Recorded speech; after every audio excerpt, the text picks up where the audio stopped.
Saat ini, mata Ziling berwarna merah darah, dan seluruh tubuhnya dikelilingi oleh aura merah darah. Dan budidayanya telah mencapai tingkat setengah dewa kelas 9. Dengan aura ini, tingkat kultivasi aslinya setidaknya adalah setengah dewa kelas 7. Zhao Gongyi, bukankah kamu bilang tidak ada alam setengah dewa di sini?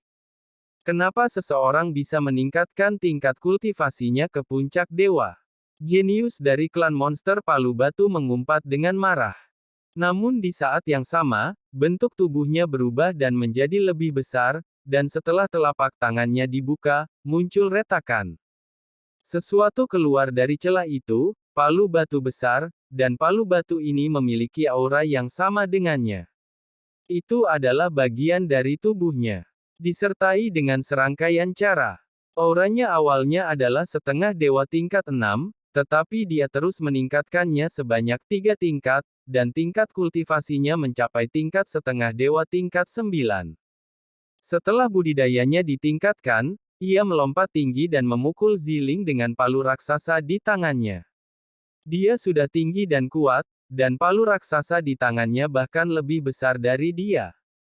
Saat palu menghantamnya, rasanya seperti puncak gunung yang jatuh dari langit. Namun Ziling tidak mengelak, melainkan mengangkat tangannya dan memukul telapak tangannya. Kekuatannya menyebar, dan telapak tangan kekuatan yang besar meluas ke atas. Telapak tangan dan palu bertabrakan, dan meskipun kekuatan telapak tangan runtuh, tuan muda dari suku setan Palu Batu yang memegang palu raksasa terkejut dan mundur. Tapi saat raksasa itu didorong mundur, cambuk lain yang membawa api berwarna merah darah jatuh dari langit. Untungnya, Ziling berhasil mengelak tepat waktu. Saat cambuk jatuh, bumi retak dan jurang yang tak terduga muncul.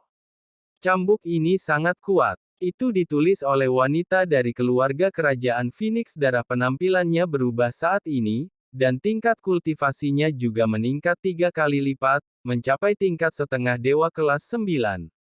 Bukan hanya mereka bertiga. Di antara junior dari 3 klan surgawi kuno lainnya, ada juga satu orang yang telah meningkatkan budidayanya ke tingkat setengah dewa kelas 9. Sebanyak 6 orang bergabung untuk melancarkan serangan terhadap Ziling. Dan mereka semua memegang senjata ajaib dan sangat kuat. Dalam hal ini, Ziling dengan cepat dirugikan dan hanya bisa terus menghindar. Tapi saat Ziling menghindari serangan dan mendarat di tanah, kekuatan penghalang bergerak di bawah kakinya. Segera, itu berubah menjadi formasi penghalang, menyegel Ziling di dalamnya. Itu adalah formasi yang diatur oleh Zhao Gongyi. Meskipun dia mengenakan jubah Dewa Naga, formasi ini sebanding dengan jubah Dewa Naga Suci, dan kekuatan tempurnya sebanding dengan setengah dewa kelas 9. Menangkapmu. Sekarang, mari kita lihat bagaimana kamu bersembunyi. Melihat adegan ini, wanita dari keluarga kerajaan Blood Phoenix menunjukkan niat membunuh dan bersiap melancarkan serangan lagi. Tapi Ziling terlihat mencubit formula ajaibnya, dan kemudian aura merah darah di sekelilingnya menjadi lebih megah. Apa itu? Pada saat ini, semua junior melihat menara kuno berwarna merah darah muncul di belakang Ziling. Pagoda kuno itu sepertinya mengandung kekuatan tertinggi. Tapi menara kuno berwarna merah darah menghilang dalam sekejap.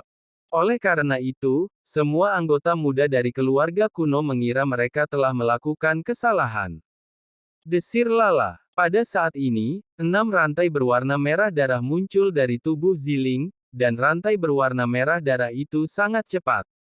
Dia tidak hanya melewati penghalang pemblokiran yang diatur oleh Zhao Gongyi, tetapi dia juga langsung menuju ke jenius teratas dari 6 keluarga kuno.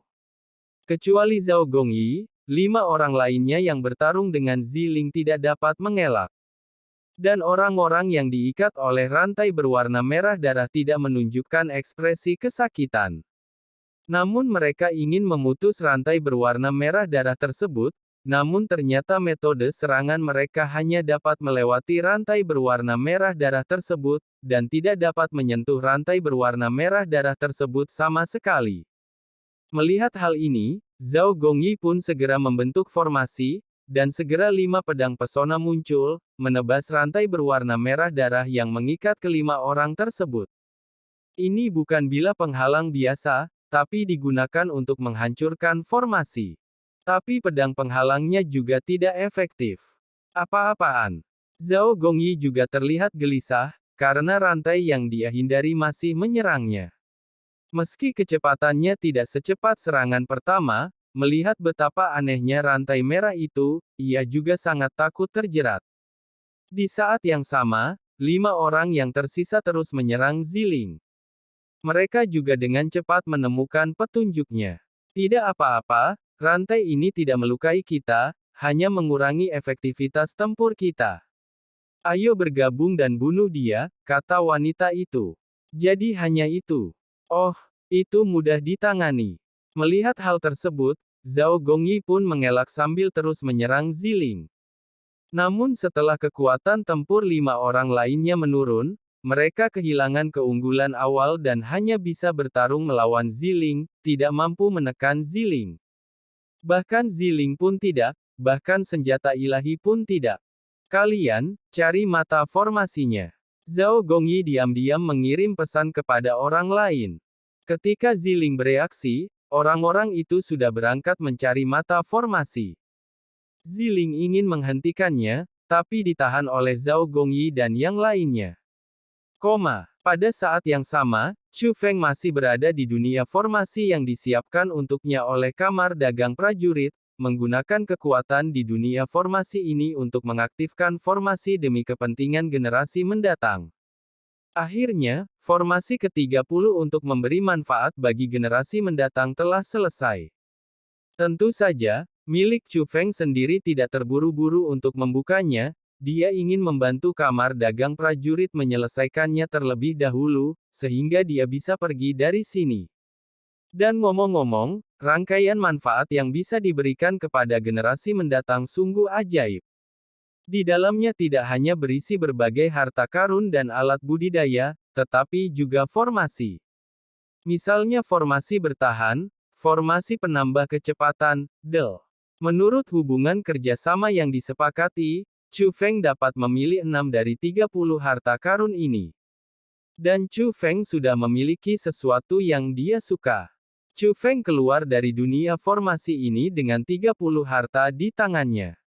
Saat keluar dari formasi, yang muncul di depan Anda adalah aula besar. Tapi Chu Feng memperhatikan bahwa aula utama ini berbeda dari aula utama ketika dia memasuki dunia formasi ini.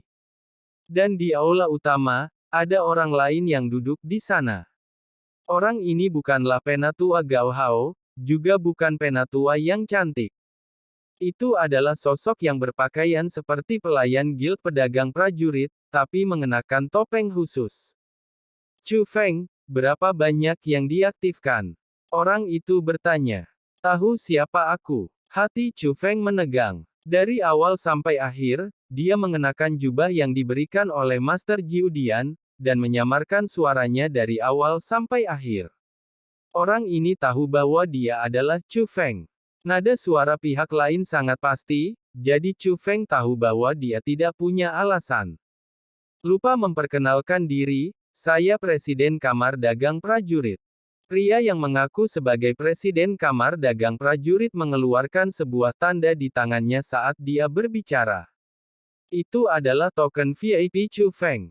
Token Anda memiliki tanda khusus. Tanda itu dibuat oleh saya, dan token ini hanya milik Chu Feng. Kata Presiden Kamar Dagang Prajurit. Ternyata dia adalah Presiden Kamar Dagang Prajurit. Jadi, Presiden Senior, Anda pernah mengikuti pelelangan ini? Tanya Chu Feng. Ya, Presiden Kamar Dagang Prajurit mengangguk. Kalau begitu, apakah Presiden bermaksud agar saya mengaktifkan susunannya demi memberi manfaat bagi generasi muda? Tanya Chu Feng. Tepat sekali. Presiden Kamar Dagang Prajurit mengangguk lagi. Chu Feng melambaikan lengan bajunya, dan 30 harta dari formasi untuk memberi manfaat bagi generasi mendatang muncul di udara. Presiden Senior, inilah yang telah saya tetapkan dari barisan untuk kepentingan keturunan kita. Sesuai kesepakatan, saya bisa mengambil 6 di antaranya, kata Chu Feng. Kamu yang memilih. Presiden Kamar Dagang Prajurit mengulurkan tangannya untuk memberi isyarat. Saya sudah memilih. Hanya 6 ini. Chu Feng mengambil 6 harta karun itu. Apakah Anda ingin mengubahnya? Tanya Presiden Kamar Dagang Prajurit. Karena dia menemukan bahwa Chu Feng memilih orang-orang yang berguna bagi roh dunia, tetapi tidak untuk dirinya sendiri. Dan di sini, jelas ada formasi yang bisa melindunginya. Bagi Chu Feng, yang kini telah menyinggung Istana Suci Tujuh Alam, ini jelas merupakan kartu truf untuk menyelamatkan nyawanya. Tapi Chu Feng tidak memilih. Saya telah memutuskan bahwa ini adalah 6 item, kata Chu Feng. Presiden Kamar Dagang Prajurit tidak terus membujuk, tetapi berkata kepada Chu Feng. Chu Feng, ketika Anda mundur dan membuka formasi ini untuk memberi manfaat bagi generasi mendatang, sebuah peristiwa besar terjadi di dunia seni bela diri yang luas. Ada apa? Tanya Chu Feng. Apakah Anda kenal Wolong Wuzong? Tanya Presiden Kamar Dagang Prajurit. Aku tahu. Chu Feng mengangguk. Itu ada hubungannya dengan leluhurmu Wu Tianhe dan Wolong Wuzong. Segera, Presiden Kamar Dagang Prajurit memberitahu Chu Feng semua seluk-beluk masalah ini. Presiden senior, apakah ini benar? Tanya Chu Feng. Ya, dan sekarang, kekuatan kuno itu melancarkan serangan terhadap Zhu Tianhe, kata Presiden Kamar Dagang Prajurit. Setelah mendengar ini, Chu Feng segera keluar. Meskipun dia tahu mungkin sudah terlambat untuk pergi sekarang, dia harus kembali. Tapi saat dia membuka pintu istana, Chu Feng tertegun. Di luar, ini bukanlah koridor, kota, atau pelelangan, melainkan langit berbintang yang tak berujung. Di luar langit berbintang, 2 gerbang penghalang melepaskan sinar cahaya penghalang untuk menyerang jarak. Dan arah serangan formasi agung itu adalah Zhu Tianhe yang dia kenal. Baru kemudian Chu Feng menyadari bahwa dia tidak berada di rumah lelang, tetapi di kapal perang terapung. Kapal perang terapung ini sangat tersembunyi. Senior, kamu. Chu Feng memandang Presiden Kamar Dagang Prajurit. Dia tahu mengapa aula ini berubah setelah meninggalkan dunia formasi. Ternyata Presiden Kamar Dagang Prajuritlah yang memindahkan dunia formasi tempat dia berada dari rumah lelang ke kapal perang terapung ini, dan membawa Chu Feng ke sini. Formasi pelindung itu sangat kuat, tapi kekuatan kuno juga memiliki ahli di sini. Mereka melihat kekurangan formasi, dan sekarang mereka telah mengirim junior untuk memasuki dunia itu melalui formasi. Jika formasi dunia itu rusak, seluruh formasi pertahanan juga akan hancur. Jauh sekali, dan kamu mungkin tidak bisa sampai di sana tepat waktu dengan kecepatan normal, jadi, apakah kamu ingin memilih lagi? Pada titik ini, Presiden Kamar Dagang Prajurit menunjuk ke 26 item yang tersisa.